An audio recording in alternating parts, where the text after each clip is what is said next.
Sumba Timur Tanah Merapu, yang artinya adalah tanah milik nenek moyang atau leluhur. Siapa yang asing dengan tempat ini? Rasanya tak mungkin banyak yang tak tahu. Ya, tempat ini memang sedang ramai dikunjungi. Savana kering menjelma menjadi destinasi wisata yang patut dan layak untuk dikunjungi bagi para pecinta alam. Meski menjadi destinasi wisata favorit, tidak lantas membuat masyarakatnya sejahtera, khususnya anak-anak. Hingga saat ini, memang pemerataan pendidikan serasa masih belum juga berhasil di Indonesia. Terlebih di beberapa wilayah khusus, yaitu yang termasuk dalam kategori daerah terpencil. Bahkan, kesenjangan hasil pendidikan ini begitu jauh. Mutu pendidikan secara umum memang sangat penting ditingkatkan, khususnya di daerah terpencil. Meningkatkan mutu pendidikan memang bukan hal yang mudah, apalagi mengingat banyak aspek yang perlu menjadi pertimbangan khusus. Namun hal ini tidak lantas menjadi alasan atau pembenaran kita untuk menutup mata terhadap keadaan pendidikan di pedalaman.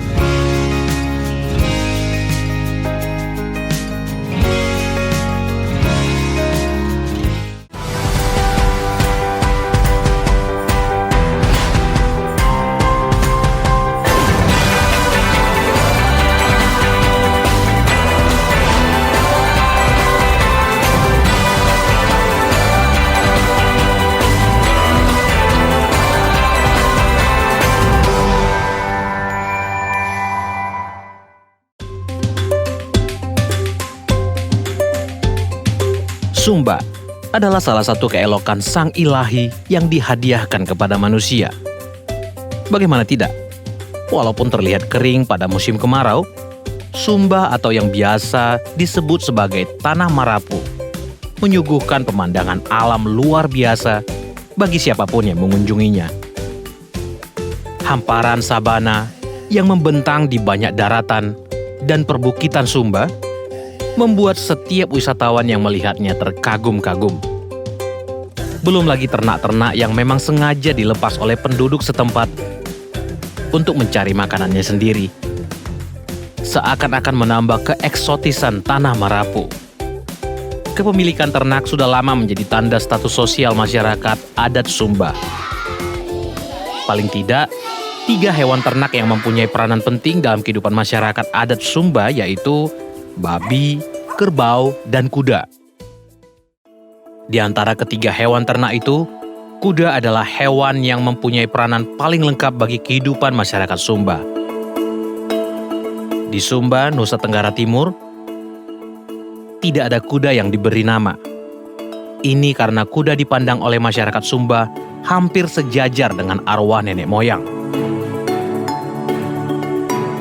Bagi masyarakat Sumba, kuda adalah kendaraan hidup yang tak bisa dipisahkan dari kehidupan pribadi orang Sumba. Selain sebagai daging yang bisa dikonsumsi dan hewan tunggangan angkut, pada masa lalu kuda juga berperan sebagai kendaraan perang. Bahkan kuda di Tanah Merapu ikut pula dalam perhelatan ritual tahunan masyarakat Sumba yang sudah terkenal ke mancanegara, yaitu Pasola. Kombinasi antara kuda yang kuat dan bagus serta kepiawaian sang penunggang dalam mengendalikan kudanya saat bermain tombak dapat mengantarkan sang pemilik menjadi jawara dalam Pasola. Masyarakat Sumba mempunyai satu kuda khas Sumba yang bernama Sandalwood, atau lebih lengkapnya kuda Sandalwood Pony. Kuda ini adalah kuda pacu asli Indonesia yang dikembangkan di Pulau Sumba. Konon, kuda ini memiliki moyang kuda Arab yang disilangkan dengan kuda poni lokal untuk memperbaiki sejumlah penampilannya. Nama Sandalwood sendiri dikaitkan dengan kayu cendana atau sandalwood yang pada masa lampau merupakan komoditas ekspor dari Pulau Sumba dan pulau-pulau Nusa Tenggara lainnya. Banyak orang yang jatuh cinta dengan penampilan kuda khas Indonesia ini. Penampilan kuda yang bernama Latin Equus caballus ini memang cukup unik.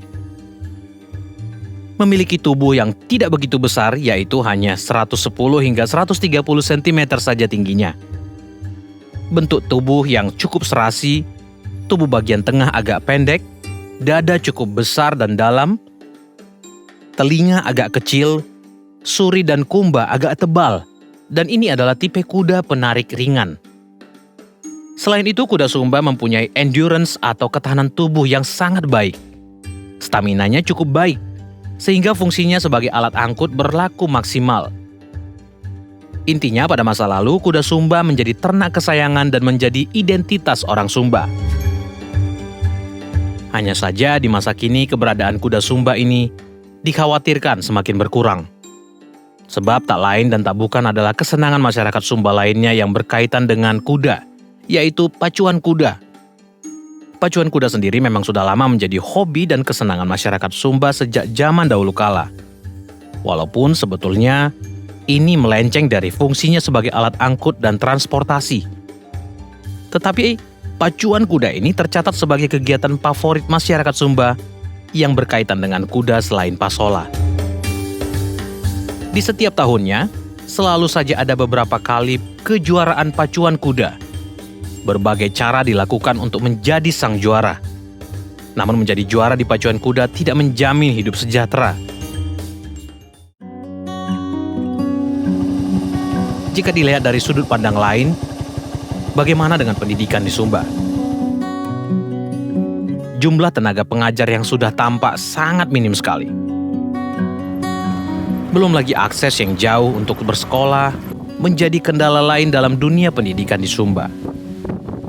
Tidak jarang siswa pun kesulitan menjangkau sekolah karena akses dan fasilitas yang kurang memadai. Melihat keadaan miris ini, Ibu Heni Kristianus melalui Yayasan Tangan Pengharapan mengirimkan guru-guru untuk membantu memberikan pendidikan di daerah ini.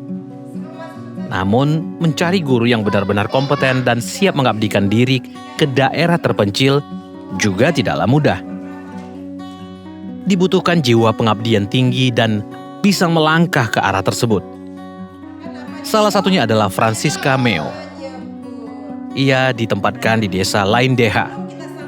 Meskipun diawali dengan kekaguman pada indahnya karya sang pencipta, ia merasa keberadaannya di sini sangatlah tidak berarti. Karena pada 2 minggu pertama dia datang, wanita yang sering disapa Ansi ini tidak mengerti dengan bahasa daerah setempat. Namun melihat keadaan anak-anak membuat dia berpikir bahwa dia harus bertahan. Karena anak-anak masih diperlakukan dengan keras oleh guru-guru setempat. Jadi 1 minggu pertama berat sekali. Rasanya kayak hampir sempat bicara juga ke koordinator wilayah UNE, saya mau ada temannya gitu, tidak sanggup sendiri. Karena bingung mau harus bagaimana. Karena sebelumnya kan mau apa-apa kan didiskusikan, tidak bisa mengambil keputusan sendiri. Nah sekarang harus benar-benar sendiri di tempat yang baru. Dan ya pertama sih, tantangan pertama itu bagaimana bisa membaur dengan guru-guru setempat, kepala sekolah, dan terutama anak-anak. Itu sih tantangan sebenarnya. 2 minggu itu rasa-rasanya mau mau pindah saja. Aduh, kemudian rasanya lihat guru-guru banyak kan, untuk apa saya di sini gitu kan? Kayak hanya ban serep gitu kan. Bannya pecah, ganti bannya. Kalau bannya tidak pecah-pecah, tidak ngajar-ngajar gitu. Di Lain Deha sama Hilibuku sama kayak begitu. Jadi saya mulai berpikir bagaimana ya caranya. Saya diskusi dengan kepala sekolah, minta jadwal mengajar. Itu pun kepala sekolah menjanjikan iya. Tapi ketika pulang dari core meeting, akhirnya saya minta langsung ke guru wali kelas untuk jadwal mengajar, dan sekarang sudah bisa mengajar. Kemudian sekarang juga sudah bisa bergaul dengan guru-guru, jadi sudah agak enak, tidak merasa sepi. Nah sekarang tinggal ke masyarakat. Selama ini paling ke Bapak Desa, itu pun karena membicarakan tentang feeding. Nah sekarang masyarakat baru pertama masak, jadi ya baru mau mendekati masyarakat lah untuk lihat anak-anaknya. Kemudian sekarang juga sudah minta tambahan untuk belajar sore biar anak-anaknya lebih dekat begitu. Awalnya entah kenapa memang mereka senang. Kemudian mungkin karena dari pertama memang mereka melihatnya beda dengan guru-guru di situ, karena guru-guru di situ kan rata-rata ya seperti biasa lah, kasar gitu. Nah kita masuk dengan hanya bercanda, kita jauh dari kekerasan. Sejak hari pertama mereka sudah kayak welcome gitu. Jadi untuk diri sendiri sih ada peningkatan di mana kita belajar untuk menjadi orang yang lebih gitu. Meski banyak kendala, banyak juga kemudahan yang didapat di tempat ini. Di tempat ini pun guru muda ini akhirnya bisa berolahraga. Di waktu senggang, dia bermain tenis meja, catur, dan angkat beban. Namun bukan angkat beban seperti olahragawan pada umumnya. Angkat beban yang dimaksud yaitu angkat air. Bagi Francisca, pendidikan adalah salah satu tuntutan mutlak untuk mengubah masa depan seseorang menjadi lebih baik. Karena dari pendidikanlah pribadi manusia ditempa dan dibentuk. Namun untuk mengenyam pendidikan tentu harus butuh perjuangan, ketekunan, dan kerja keras. Hal ini tercermin pada diri seorang anak yang lahir di sebuah kampung di pelosok Sumba Timur. Fernando Ndelo Ngedi Rara. Ayahnya bernama Meta Yiwa dan ibunya Apli Lodanangi. Anak yang akrab disapa Nando ini lahir pada tanggal 24 Februari 2007 silam. Kedua orang tuanya berprofesi sebagai petani dan pekerja serabutan. Terlahir dari keluarga sederhana membuat Nando termotivasi untuk terus berjuang demi merubah nasibnya di masa yang akan datang. Nando adalah siswa kelas 5 di SD Negeri Ndata, Sumba Timur. Letak sekolah yang jauh dari perkampungan membuat Nando harus berjalan kaki setiap harinya kurang lebih 4 km pulang pergi. Semangatnya tak pernah surut, selaras dengan semangat kedua orang tuanya yang terus berjuang untuk menghidupi mereka. Berjalan kaki dengan jarak yang jauh tentu menguras banyak energi. Apalagi jarangnya sarapan pagi di rumah sebelum berangkat sekolah, dan bila ada sarapan, mereka lebih sering mengkonsumsi jagung dibandingkan beras atau nasi. Hal ini tentu membuat konsentrasi belajar mereka terganggu. Tangan Pengharapan hadir membantu mereka sejak tahun 2017, tentu memberi angin segar untuk Nando dan teman-temannya. Dengan program memberi makanan bergizi setiap minggunya, memberikan dampak positif untuk anak-anak di pedalaman Ndata, Sumba Timur. Minat belajar meningkat dan kehadiran di sekolah pun menjadi lebih baik. Nando adalah siswa yang bertanggung jawab dan pekerja keras, baik di sekolah maupun di rumahnya. Karakter positifnya itu membuat Nando disukai banyak guru di sekolahnya. Kemampuan dalam menerima materi yang diajarkan juga sangat baik. Nando selalu mendapat peringkat dari kelas 1 sampai kelas 5. Nando bercita-cita untuk menjadi seorang guru di SD Negeri Ndata.